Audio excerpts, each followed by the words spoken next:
Assalamu alaikum wa rahmatullah. So it's that time of week again. It's our usual Friday night live. Let's just tilt that a little bit lower so you get a better picture. I hope everyone's well. I hope everyone's keeping good. I hope life's treating you well with everything that's going on in the world. I hope things are looking okay for you. We've had a bit of. Oh, there we go. Straight. No, it's backward. Is it? It's backwards. There we go. Okay, so there's a bit of fun with the camera and it being backwards and confusing me. But okay, so we've had a bit of a strange week. All of a sudden, we've had snow come down. So yesterday was completely white with snow everywhere in Leeds. But over the course of today, it's all melted and all disappeared again. Um, but it's still a little bit cold. So it's still, I think it's about 2 degrees outside at the moment. Um, so it's yeah, it's cold. It's a little bit wet. We've had nothing but rain all day today. What's the weather like where you are? What's happening where you are? What's the weather update and how are your gardens going? Because we've had non-stop rain. The garden was or just starting to look like it was drying out, but once again, it's completely soaked again, and we're back to having water on the surface of the soil again. So it's just that waterlogged. I mean, the beds are okay, but it's just the grass that's really bad. Um, so it's it's a bit strange at the minute.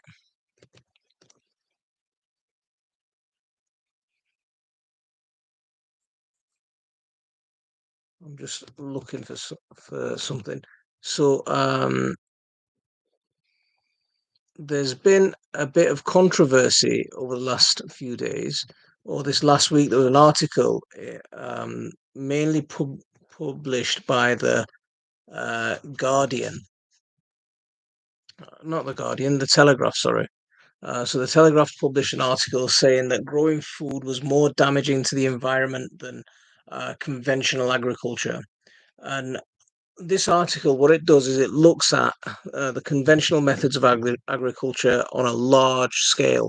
So if you're using a combine harvester, then it's a one-time investment into a combine harvester, and that's going to have a useful life of maybe 10, 20, 15 years.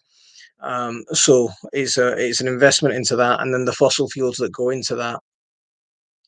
But then how that but then they're growing on a massive acreage, and they're producing, they're say growing food on a large amount.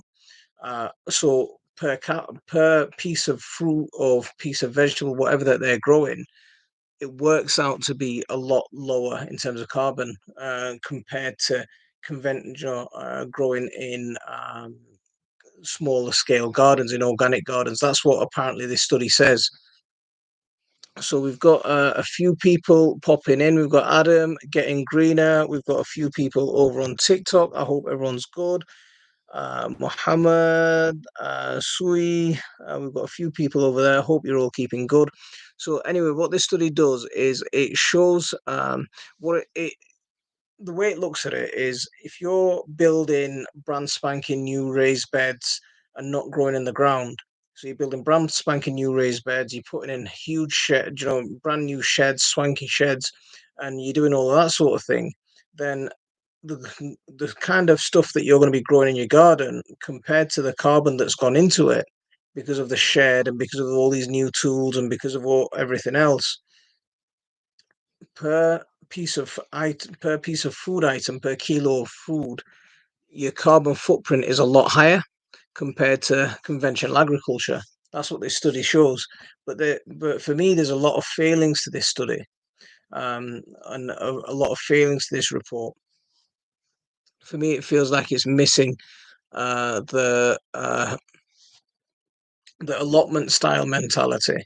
Okay, if you're a gardener's world type fancy gardener, Brian, brand new, um, brand new everything, then yeah, it makes sense that you're using a lot of carbon and you're putting a huge carbon input into it. But for me, what this article fails to do, or what this report or study, whatever you want to call it, fails to do, is it fails to take into account the method of allotments or allotment tiering, the recycle culture. So Muhammad has donated a load of hearts and made my TikTok go ching ching. So mashallah, jazakallah. So anyway, what this article fails to do is if it fails to take into account where people are recycling. So if you're instead of buying a brand new shed, you're recycling the wood material, saving it from going to landfill. You're actually carbon negative rather than carbon neutral. You're actually carbon negative. If you're using concrete that would have gone off to landfill, concrete slabs, and using those to put down as paths instead of buying brand new concrete slabs or buying new stone or something like that, then you're absolutely actually carbon negative again. So it fails to take into account that. But what they did say was, as a separate study, that 25% of allotments or allotment style gardens tend to be much more carbon neutral or carbon. They consume a lot less carbon compared to conventional agriculture, and that's the sort of style that we should all be trying to adopt. So getting greener got away with the snow, but ended up with having a soaking. So we got quite heavy snow, but and a lot of heavy soaking today. So yeah, getting greener. I'm all right. I'm all right. So we've got 7 people over on TikTok. I hope everyone's okay. What else have we got? So I'd say if people knew what chemicals are used in order to get the yields expected in agriculture, they'd be totally shocked. Adam, exactly. I mean, this is one of the things I was shocked about organic gardening because I looked into organic food growing, and it's not what it used to be. It's not the what we thought that organic used to mean, that um, you're just growing completely pesticide and herbicide free. You're completely growing fertilizer free. It's just everything's natural. Everything's just growing, and you're getting this amazing fruit.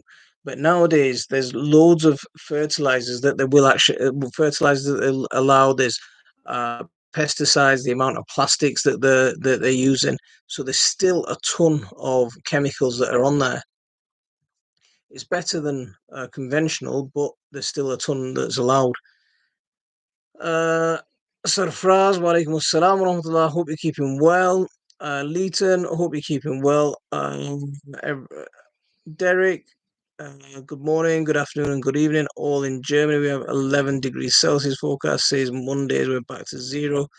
Uh, See, we've just gone from zero to we've gone from about 7 degrees to about zero overnight, and yeah, so it's a bit of a cold day. It was really cold yesterday. It's a little bit warmer today, but still cold. Ben, hope you're keeping well. Is the transport cost farm to processing plant, the supermarkets, etc.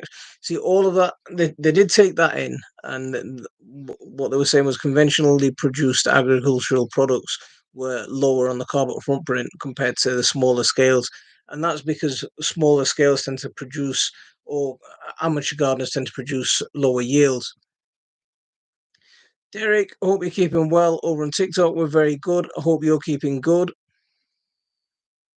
Bumblebee Adventure, how are you doing? So, Stallion Fish Keeping, how are you doing? But if we grow in a natural way in our gardens, there's a few things that I don't think that this study understands. Is if we grow in maybe a permaculture style, where we're actually regenerating soil. So when I started on my garden, for example, I'll give you my case study. When I started on my garden, we had about that much topsoil, so it was nice topsoil to about that much. When I say nice, it was good enough to grow grass and weeds. And then once you got past that, it was a really thick yellow clay, and if you got a little bit deeper than that, it was really blue solid clay.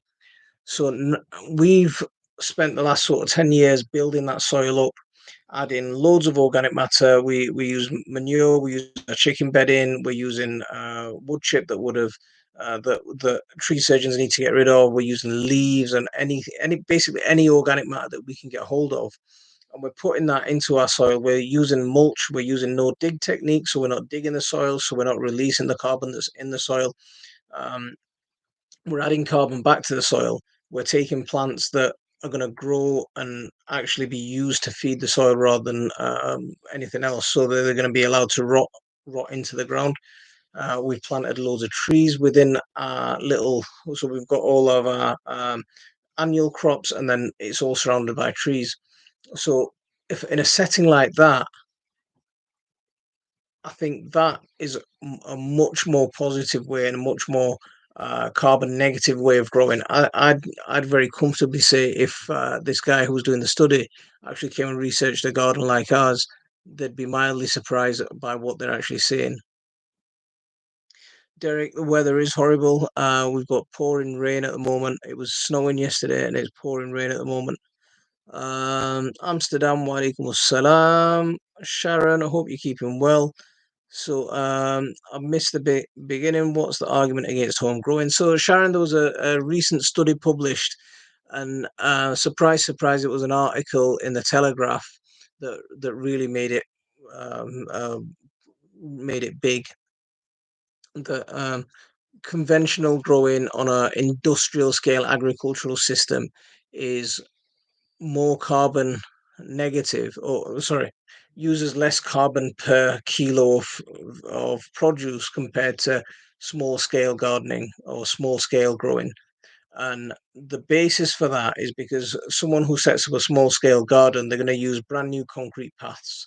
They're going to use brand new raised beds. They're going to be buying in loads of compost. They're going to be buying in loads of new tools and brand spanking new sheds on all of that sort of thing. And because of that, the amount of investment per kilo fruit or vegetable produced is much more carbon intensive than conventional agriculture because they're producing at scale, which is fair enough. You can understand that, but what it's not looking at is the type of garden that most of us have, allotment style gardens where we're recycling, where we're taking waste materials and turning that into something productive. Like my greenhouse is built out of my old roof, so when we had a roof loft conversion done, all the wood that was taken off my roof was used to build my greenhouse. So if you ever notice the wooden red greenhouse in my garden, that's all recycled.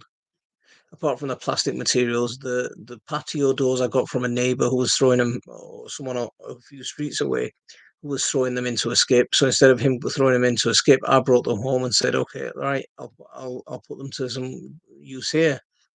Um, the culture of replacing gardens with hard standing driveways, patios, and artificial turf is far bigger issue. Um, I don't exactly there. You've hit the nail on the head. Carbon footprint is only one skip part of the puzzle. Now, um, gardens provide so much more than just fruit and vegetables and food.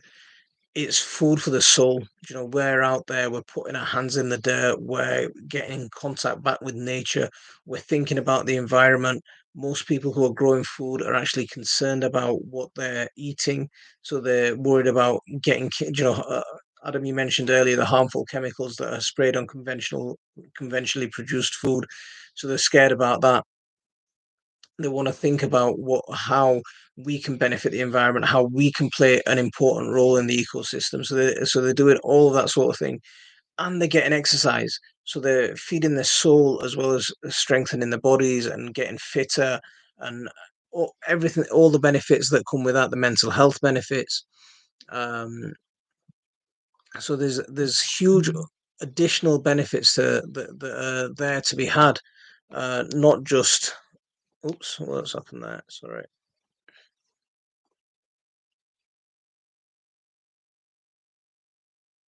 Sorry, while I just mute that. So there's additional benefits that are there to be had that this study just doesn't take into account. So it just misses the whole purpose of us growing our own food. Um, if I grow in a natural way, I can better sow rice. Stop the rain.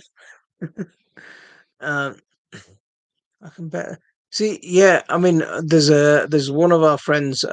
He's based out in Scotland, and he grew rice in Scotland. Care of the Dun permaculture, Cairn of the Dun permaculture. But he grew a Russian variety of rice out in Scotland, so it's possible to grow rice over here. Um, so what I found appalling was the EU politician caving into farmers not being able to use fertilizers. What do you mean? What do you mean by that? Don't European farmers use regenerative farming or even horse or cow milk as fertilizer? See, horse manure, cow manure's used all over the place. I mean, a lot of farmers around here, you can tell when they've been spreading slurry over the fields. There's a nice fragrance in the air whenever you drive down the motorway. Whenever you drive down the M1, you can tell when the farmers have been out. But I didn't understand your first comment about caving into farmers not being able to use fertilizers. Um, I made over 2 ton of compost last year, which I'm spreading on the beds. I've reused dozens of slabs and wood. See, that is what it's all about. See, I, uh, I get a few people coming on and commenting that I'm not, my garden isn't a show garden. It's not absolutely amazing looking, but it's a productive garden. Very little. We spend very little on the garden. I'm using whatever I can find because I find it hard to justify taking money that could be spent on my children and spending it outside. So we use, unless if we need to buy something, we'll buy it. But other than that, we're not we're using loads of recycled materials. I got a load of patio slabs. I put them down in towards the bottom of my garden where I'm going to build my new compost piles. Um, and and I still haven't got around to finishing them, but they'll come. They'll come. I just need some time. Um, Conifers taken out have been used to heat our house on the log burner. We haven't put the gas heating on for 2 years. The rest got shredded. Leighton, uh, what you're saying there is exactly what I'm talking about. You know what I mean? That's exactly our style. Is all that recycle mentality that people often who get into newly get into gardening, they they sometimes go a little bit over top or overboard trying to keep up with the Joneses, and they get pressured by comments that I get. Oh, your garden looks ugly, which is fine. I mean, when the garden's in full production in the summer and it looks absolutely beautiful with fruit and vegetable growing everywhere, flowers everywhere, you'll forget about all the mud in the winter. I've watched farmers locally injecting liquid slurry across waterlogged fields. It's washing straight off. Adam, that just doesn't make any sense.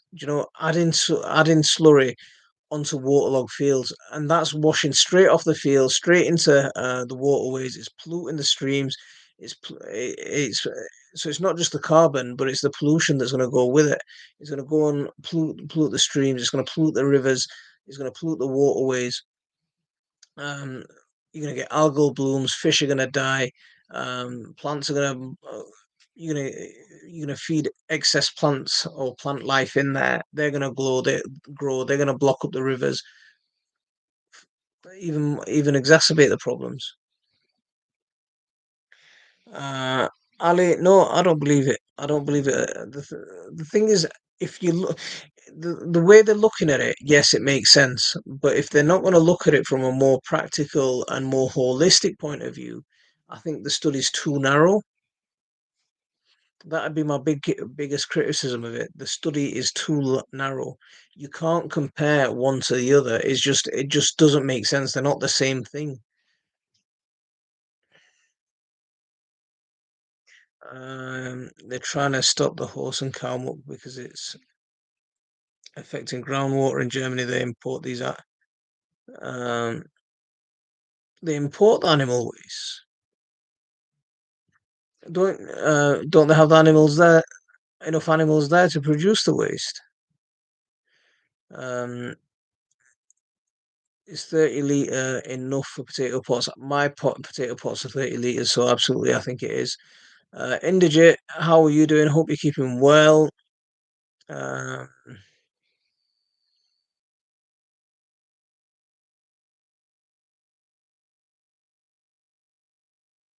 Hamza Pasha, we need a good, we need a garden update. There's gonna be a garden update. Um, this Sunday. I had a bit of a problem with my computers again. I don't want to go into that because I'll end up crying. Yeah, there's gonna be a garden video this Sunday on YouTube. Um, but I don't want to go into my computer troubles because I'm gonna end up. I'm really upset at the moment. I'm really stressed. Uh, I'll end up crying if I do that. Where am I from? I'm from Leeds. Um, so they want you to believe homegrown is bad because they don't make a profit or collect. There you go. Um, it's the way it's spun. It's a narrow study that looks at one aspect. It doesn't look at everything holistically, and that'd be my biggest study of criticism of it. Um, there was a bit of a discussion about it on Radio Four. What's that program called? Is it called? They do like a fact check program on a Friday. I can't remember what it's called.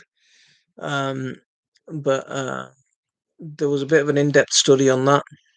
Not in-depth study. There was a bit of a review on that, and they started to scratch the surface about other things. You know, about the other aspects. Salaamu alaikum assalam wa rahmatullah. I hope you're keeping well. Thanks very much for coming in. Um, what's going on over here? So slurry wet fields to deter walkers trampling it maybe through a tractor. Mm. But the thing is, if they're going onto a wet field with a tractor, they're going to be compacting that soil crazy style. Uh, Alhamdulillah, I'm very good. Apart from the fact that I'm having some computer IT issues, and if I go into that, I'm going to end up crying. And I don't want to do that. Yeah, I'm a little bit stressed at the moment. So, Milwana, how are you doing? Thanks very much for coming in. Hope you're keeping well. I've just fallen back in the chat a little bit. So I got a ton of used compost from last year, just asking local restaurants for the. Oh, there you go. Absolutely. See, you're saving from landfill. You're saving from, landfill produces crazy amounts of methane. You're saving all of that, and you're just bringing it back and using it as organic matter in your garden. In England, they even use human waste. I was going to go on to that. Human manure would be a really good thing to get into. If I talked about getting a compost toilet or fitting a compost toilet in my garden, my wife's not very happy about that. She doesn't like the idea of me getting growing food in. Uh, um, yeah, my wife doesn't like the idea of me growing food in my own excrement. The Dell zombies are getting. I think they are. I'm really upset about it. They don't have enough and imported from Holland and the Netherlands. Have they got a lot? Ah. Charles Dodin had some great with his man compost. What's his man compost? Um, so my chilies are going good. So all my chilies are going great except my naga. Um, so you know the story about messing up my naga seeds. Dave Reese sent me some naga seeds, but I'm just not getting any germination from any of them. So this I'm worried. I thought that I'd save the day by finding this spare naga, and but I'm just not getting any germination with them. So I'm a bit worried. Charles Dowden's gone a bit funny recently. He's started going on about chemtrails now. Um, it's the same way. Did you ever watch Growing Your Greens? He was absolutely fun. In the early days of YouTube, he was absolutely fantastic, and he seemed to lose the plot a bit. He started going on about chemtrails and juicing, so yeah, he started losing it a little bit. Was John Kohler, I think his name was. He was absolutely fantastic at the start, and then he just went off on one on chemtrails. Um, what slurry? So for us, slurry is it's a mixture of animal urine and animal manure mixed into like a watery paste and just spread across fields. Um,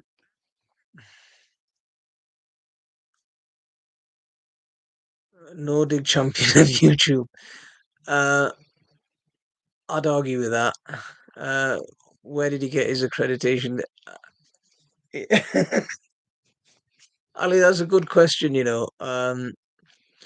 Do you know that he told me once that I didn't know what I was talking about because I don't know enough about British culture or the British environment. Um, that's what he told me once. And his then partner, Steph Hafferty, yeah, she went off. Yeah, she said the same thing to me, which was a bit, which is a bit crazy. Um, do you think if farmers split their fields into sections which grow different crops, then monoculture would stop and reduce pest problems? I think so. Pest problems, do you know, field size is a problem. Growing different crops is a problem. Sorry, simply growing one crop is a problem.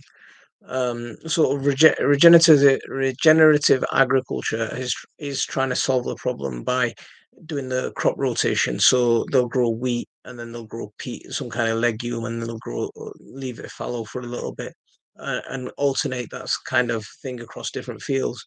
Um, I think that's a way to go. It's a good balance for scale growing, but as well as that, what you're suggesting is smaller field size.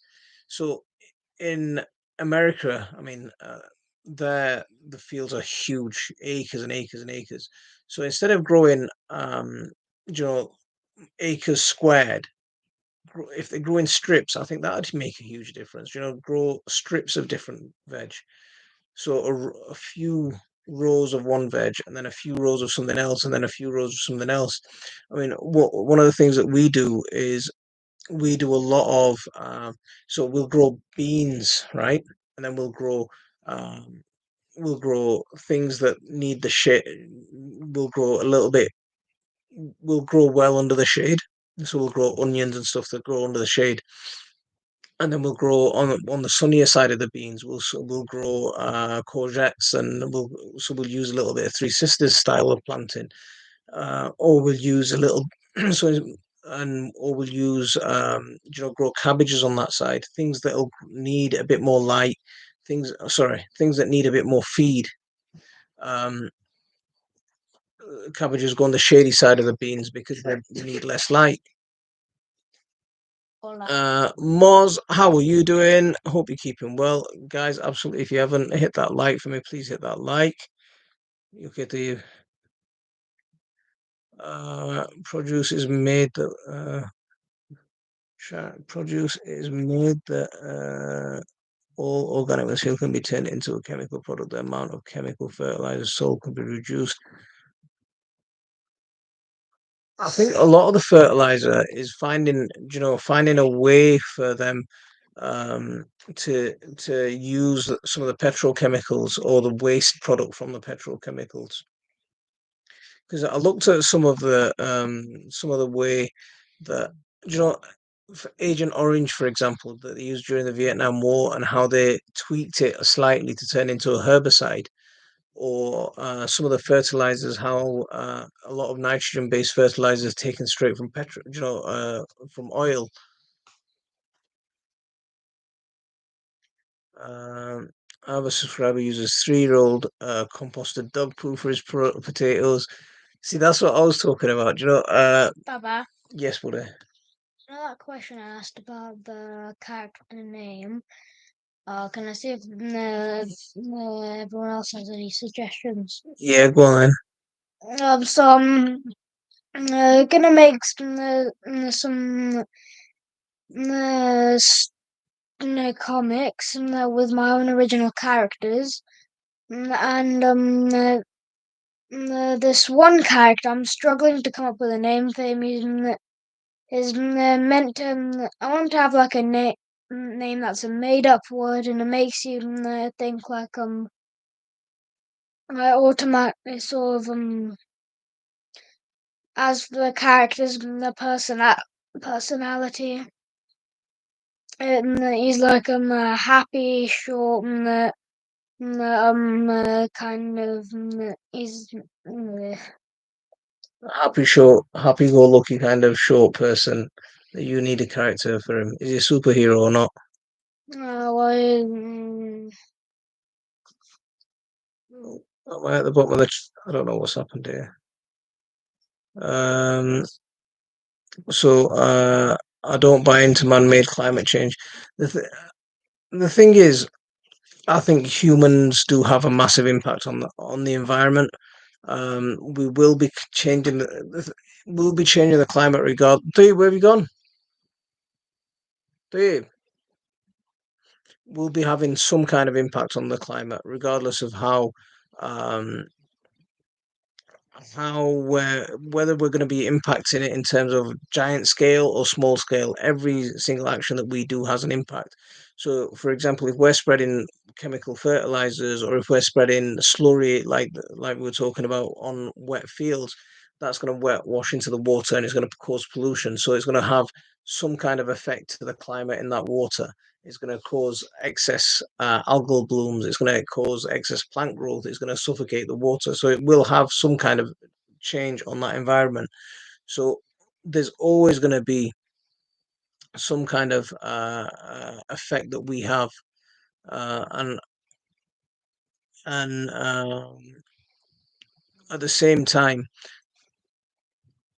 how big uh, effect that that carbon or the carbon that we put out into the environment has on the environment. There's almost a scientific consensus on climate change, and when that's happened, the people who have lots and lots of information and the people who have spent their lifetimes in that, I give them a little bit more credibility than some of the climate change deniers who've done a little bit of, um, yeah, yeah. I'll just say I give them a little bit more credibility. sorry, Derek, but I'm not gonna use Shorty as a name. He said use call him Tony or two I want Tony. him to have like a True, but made if we up didn't, word we would for a be name. dead to feed the world. We would have to do that. I don't think that's true. I don't think that's true. If we changed our diets a little bit, the thing is, we want to eat what we want. Everything. There's a little bit of tweaking of the diet. There's a little bit more making land available to grow. If land was distributed a lot more fairly, we could feed everyone. Um, Look at the concentration of land, even in this country, it's concentrated amongst a handful of people. If land was distributed amongst people a lot more equally, we could all grow and we could all live a lot more comfortable and more fulfilling life. Um, Not sure if dog poo would be safe after 3 years. I'd steer clear from feeding edible crops with it. Um, what my neighbor he buries fresh dog poo at the bottom of his apple trees. Are you growing garlic? It takes a few Baba, years for it to just. I'm growing loads of garlic. Baba. Yes, buddy. Oh, can I talk about it? Go on. Um, I'm not gonna. So the characters are not like it's like the characters not like his superhero name. He's not like a superhero. He's just um Just a normal person. yeah. He's like it's hard to explain, but he's not like I'm not trying to. I might try to make a big superhero universe at one point, but not now. So it's like this multiverse thing, and they and um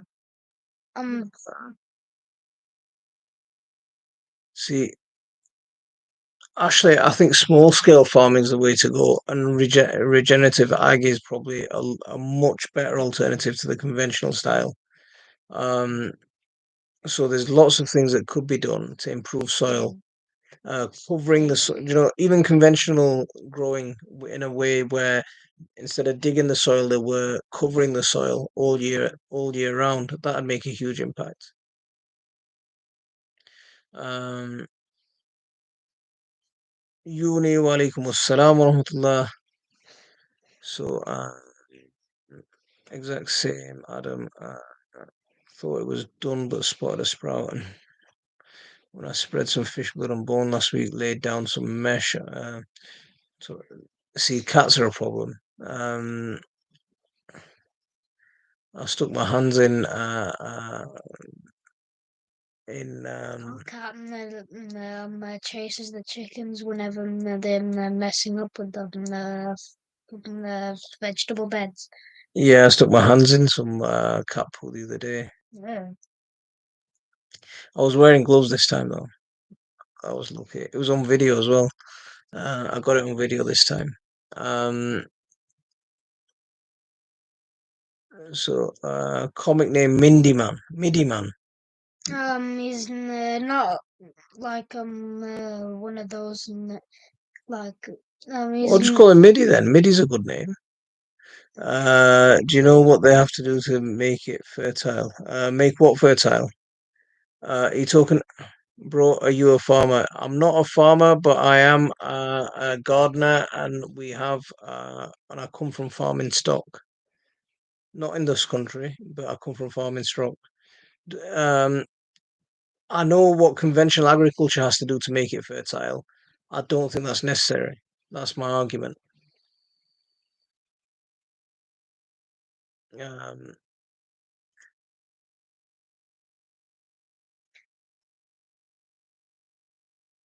with respect, we do pollute like crazy, and the climate is always changing without CO2. Without some level of CO2, we'll die. But with the excess CO2, that's the problem. It's the excess. It's not the some level. Um, Biggest polluter in the world is U.S. military industrial complex, not ordinary people. Yeah, that's a huge yeah. Um, that's one study that needs to be done. Do you know the effect of wars, especially what's happening at the moment now? Do you know the war and how the impact of that on the environment? That's one thing that I'd like to see a lot more environmentalists actually talk about. Um, I do think we eat too much meat. Used to be considered a luxury. Won't stop me though. Waste no. See, you know, the last time I was in Bangladesh was probably about 4 years ago, and there's still people who probably get we probably if you there's still people who probably get meat once or twice a year, and that's normally on Eid. So when there's Eid, there's people sacrifice cows, and as part of that, they distribute that to the poor, and that's probably the only time they get meat. Um, and I was thinking about that compared to what we do now. And I mean, even when we were growing up, we could probably afford meat once a week, but we're a lot heavier on it now than we ever were, just as a family. Mate, if it wasn't for farmers, we can kiss the world. See, Ashley, you're missing the point that I'm making. You're hugely missing the point that I'm making. What I'm talking about is how do we make farming and how do we make growing food more sustainable? It's not saying that farmers are all evil, okay?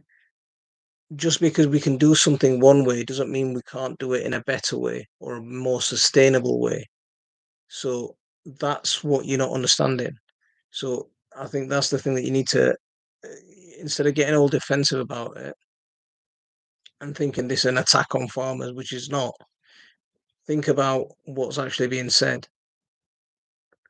Um, See, bring back mechanically retrieved meat. What's mechanically retrieved meat? Uh, will you be doing a Feb what to sow seeds video? Um, do you know, I've got one, and I didn't want to just keep repeating the same things. I did the one in January because people were sending me messages saying, "Oh, I can't be telling people to plant in January." So that's why I did the one in January, just to say, look, it's not as controversial as that. I mean, Charles Dowding's one of them that thinks it's a major crime to sow in January, or it's a major crime to sow anything before March. Um, but that's the only reason I did the January one this year, because I've got a couple of what to sow in February. If you go in my playlist, you'll see month by month sowing guides, or gardening month by month, I think it's called. Carl, how are you doing? It's simply easier to mow a lawn, plow a garden if it's one big flat piece of land rather than 500. Yeah, no, Carl, you're absolutely right. It's what's easier, what's more efficient. Yes, it's more efficient, but is it more damaging or not? That's the argument. Now, where do we trade? Do we just go for efficiency, or do we go for efficiency, and or do we go for something that's less damaging? When I worked on a farm, we used to spread pig manure on the fields before planting. Spuds had great crops. I mean, that we were talking about that earlier, spreading slurry on the fields. Um, it's a brilliant fertilizer. Don't get me wrong, but there's times to spread it. So right now, there's farmers spreading slurry on the fields, but it's pouring down with rain. It's all getting washed off.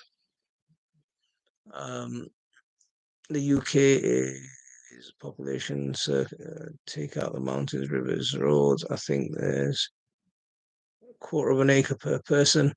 We are massively populated, and we're populated in really densely populated in in very urban areas. But what I've noticed is there is a massive movement, well, a growing movement of people who want to move back to land, want to live a more natural lifestyle. If I mean, if I could afford it, I'd be out on a farm tomorrow. Um, Captain Mega Shorts. Derek, I think he wants to stay away from the superhero. See, I just told him to keep it simple and call him something like Max. Pigs have quite a similar diet to us, though, which could be an issue. Getting it hot first would be okay. Um,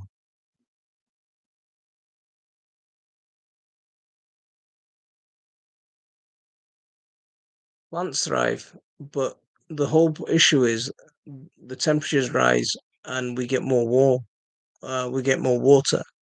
We get more water from the ice caps melting, and if we get more water from the ice cap melting, we get more flooding. We'll get more flooding, especially in the UK, especially with houses being built on former floodplains. We'll get more flood. Like where my family's from, Bangladesh, that will be underwater. Um, every year, the floods get worse and worse.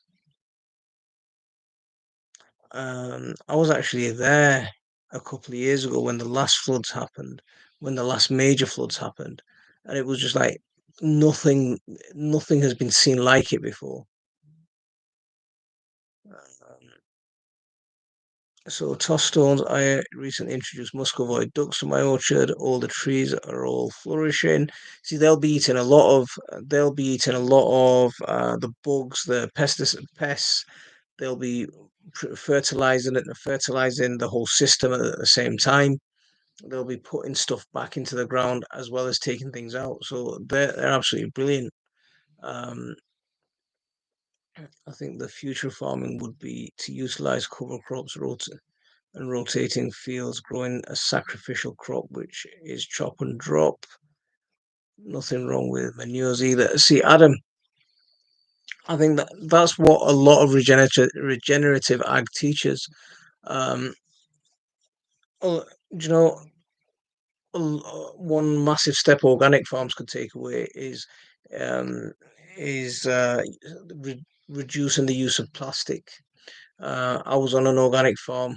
I talked about this a while ago. I visited an organic farm that we're thinking of getting into a partnership with, and what they were doing was they were putting plastic sheeting down everywhere and then planting through the plastic sheeting. And at the end of the year, there weren't no dig, so they were either digging that plastic into the soil or they were just going with a blowtorch and burning the plastic. And when I saw that, I was like, what is that all about? You're talking about being organic, and you know the woman who ran the farm, she was quite shocked by my suggestion of using wood chips and that being inorganic. When I looked at it, I was using plastic and you're burning the stuff on top of the plants. Um, and that's going into being labeled as organic. And I was really shocked by that. Um,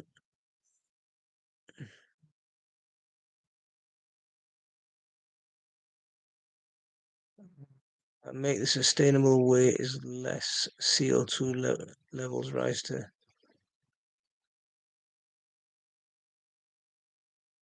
Seeds are hard. It depends on what you start. I missed that first bit of that comment. Mechanical retrieved meat is processed bone and gristle. Jamie Oliver used to be Matthew's turkey Twizzlers as the main example. Okay, okay, so chicken nuggets and that sort of thing. I don't think that there's any. Do you think there's anything wrong with that? I don't think there's anything wrong with that. I mean, in a lot of them, they might be sticking in fillers and stuff, but I don't think there's a lot of anything wrong with that. Um, I mean, when we buy meat, right? We eat sheep a lot, so we'll order a full sheep, so bone, everything, stomach, pretty much the kidneys, heart, lungs, everything. It will all come, and we'll use that in different ways, so nothing of that gets wasted.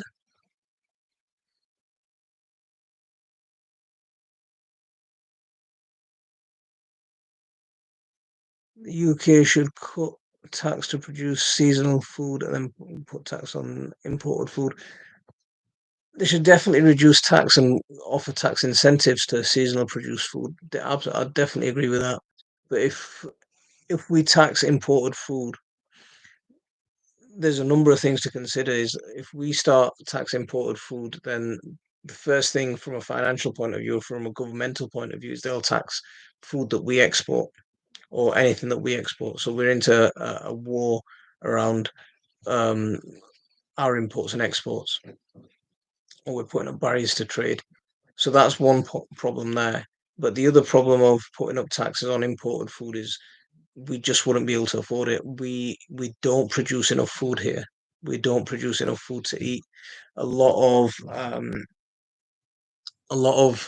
growing land is being more and more growing land is being used for producing stuff that goes into producing synthetic alcohols for biofuels, for producing solar panels are getting into it.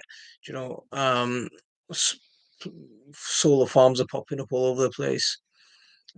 So there's a few things that are going backwards a little bit, I think. Justin Rhodes, I like Justin Rhodes. See, oh yeah, I like Justin Rhodes. The chicken eat flies, maggots, eggs, protein. Yeah. Um,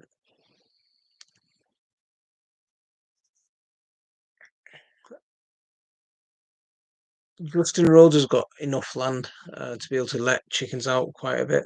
And one of the things that I do is I'll let my chickens out onto my growing beds, but I'll pen them in. So I'll pen them into a certain patch. and then just use allow them to stay there for a few weeks before I start growing on it. And what they tend to do then is they break the pest cycles. They scratch the soil. They'll eat a lot of the bugs, and they eat a lot of the things, harmful insects. They're fertilizing it at the same time. They're aerating it at the same time, and then a couple of weeks later, I'll move them on, and we do that in order as part of our bed prepping. So if you ever look at a video that I did a while ago called "Growing with Chickens," and using them as little ways of preparing your soil first stand. See, getting greener, what he does before the chickens is he'll have pigs on the land as well. Um, So I like Justin Rhodes. He's using a lot of permaculture principles. You know, no disrespect, bro, but why are the elites buying beachfront properties when we're all being told they're going to be gone underwater? Come to Bangladesh. I'll just say come to Bangladesh and have a look at the beachfront there.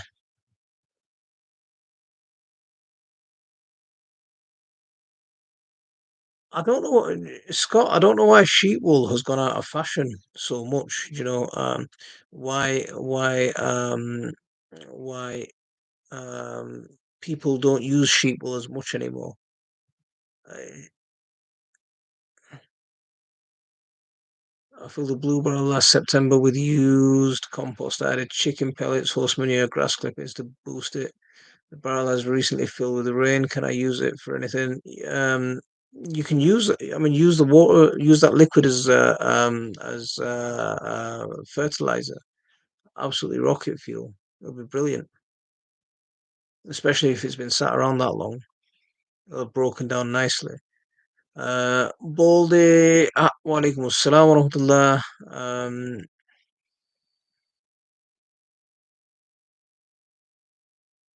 Let's see, we've got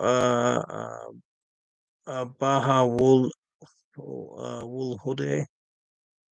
Um,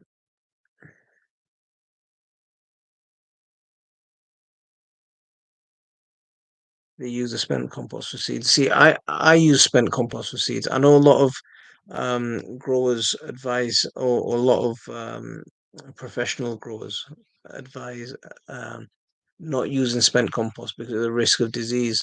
But but I think if you rather than just taking it straight out of the pot and into a growing bed, if you compost it down again, you you can reinvigorate it. So at the end of the season, take it out of the growing pot, put it into maybe I use those big builders bags, stick it into one of them, and add in some other materials so it reheats at least once. Um, I think cooperatives are great way for smallholders to share equipment. And see, Sharon, this is the. Did you hear my idea about loads of people, a few people coming together and buying a big farm, um, and turning it into essentially a cooperative?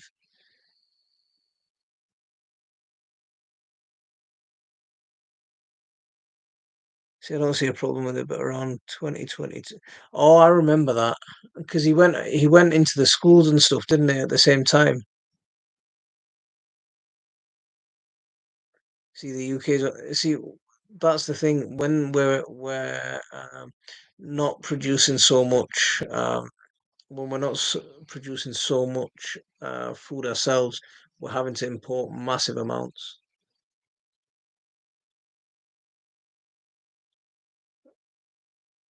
Milwana, I'm just saying we can. The thing is, I have no issues with people disagreeing, and I would, if I think if I think I agree with a point, argue it, but I don't hold that against anyone. I don't. I'm not a fanatic like that. So um, I might come across like I'm, quite passionate because obviously I am, but yeah, there's no ill feelings. Don't worry about that. Never. Um, 25 litre pots good for potatoes. 25-litre pots will be okay. Do you celebrate Mawlid? Depends on what you mean. Everyone should celebrate Mawlid in one way or another. So as long as everything's halal, no problem. That's a personal question. It's a gardening chat, but okay. Um, see, do Bangladesh food growers grow food organically or use chemicals like pesticides? When I was 7, I got to spend a year in Bangladesh, and I followed my uncle around everywhere. And I wasn't old enough to go off with my brothers into town and visit places and do fun stuff. So I spent, I was basically my uncle's shadow. So whenever he was out on the, we've got our family's got a few acres over there, um, and what I used to end up doing was we'd go, he'd take the cows out, the cows would be grazing those fields, and they'd graze those fields when there wasn't anything growing, so when it was just grass and weeds growing, so the cows would graze it. They did plough, so they'd plough, and then once they ploughed, then it'd be all the manure that they've saved up all year, that'll get spread on it. Banana trees, banana leaves, that'll get spread on it. The rice husks that they've composted, that'll get spread on the fields. And then they'd grow into that. And if they needed to fertilize it, it was cow manure. It was banana, a lot of banana, a lot of composted water hyacinths. So hyacinth, tons and tons of water hyacinths mounded up, made into big rows, left to rot down, and then they would grow into the rotted down mounds of water hyacinths. Um, so we saw all of that. But now, when I've gone back more recently, Monsanto have come in a huge, huge way. Because when I was little, the different types of rice, just in our own house, there was tons of different types of rice. There was little black grains of rice, red grains of rice, long fat grains of rice, thin grains of rice, all kinds of different grains of rice. And now when you go, everyone's growing this one standard rice. Everyone's growing this one standard rice that you go and buy from the seed company, and it's not got a name anymore. It's just got a number. So you grow this, and it's called number 28. So you grow this seed that's number 28. A lot of seed packets are now Roundup ready. They're seed coated, um, and they're all, there are a lot. There's a lot of Monsanto influence. Um,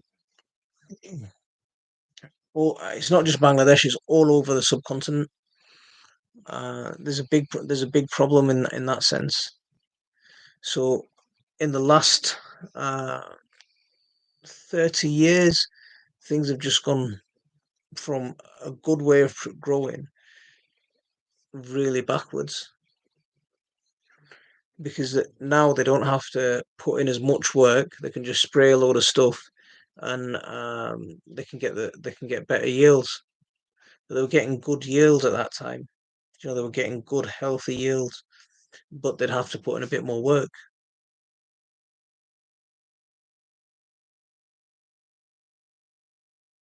Um, Hugh Fernley Whittingstall did better for look. I loved his River Cottage series. I really, pretty much everything he's doing on that River Cottage. Um, that's a dream, man. I use last year's potato compost for seeds. The seeds has all the energy the plant needs to get going. So spent compost is fine to start with. See, I use spent compost, but I water it down even more. So I add a lot more. So I add sharp sand to it.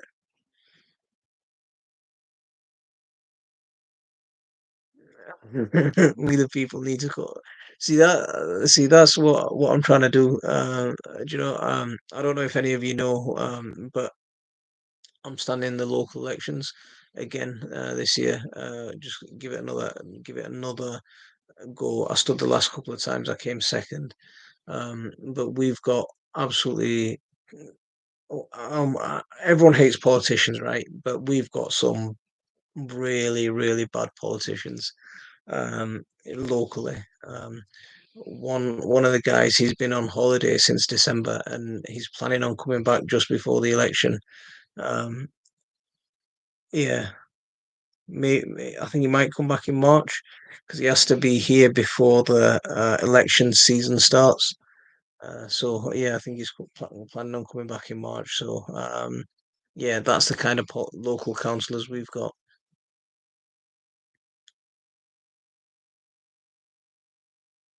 Um, as bad as Joe Biden, Baldy, I'll say,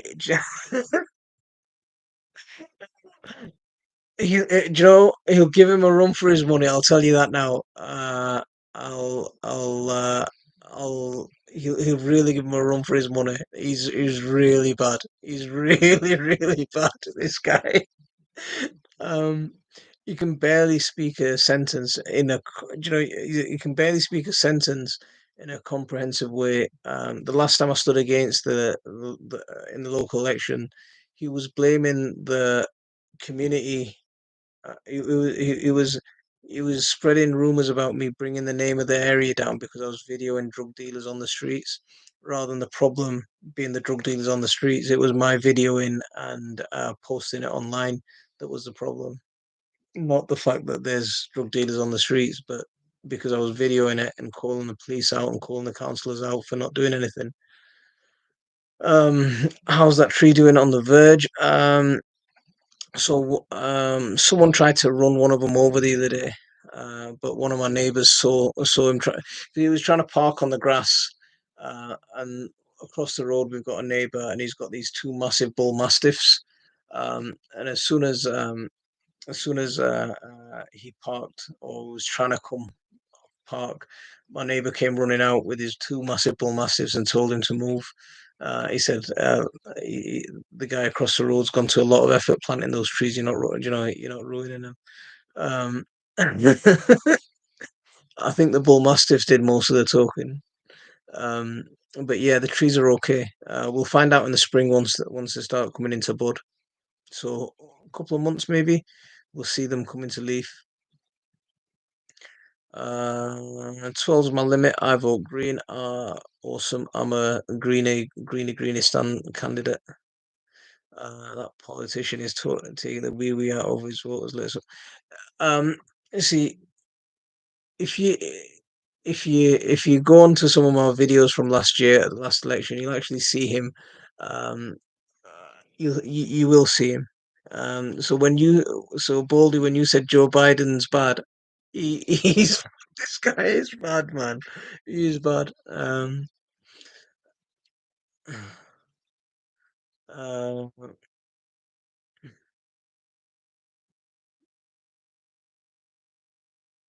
right, guys, we're past 9 o'clock. I'm gonna call it a night. Yeah.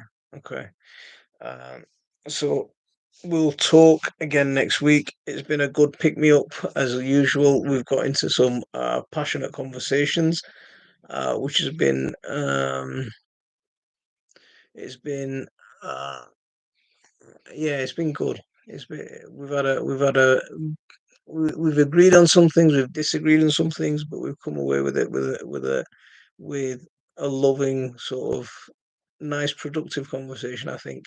And it's taken my mind off everything that's going on with work and how my computer died again. And I don't know what I'm going to do about our data. And I might, uh, honestly, I'm on the verge of a mental breakdown. So I'm going to call it a night here, guys. Um, Assalamu alaikum wa rahmatullah. I'll see you next week.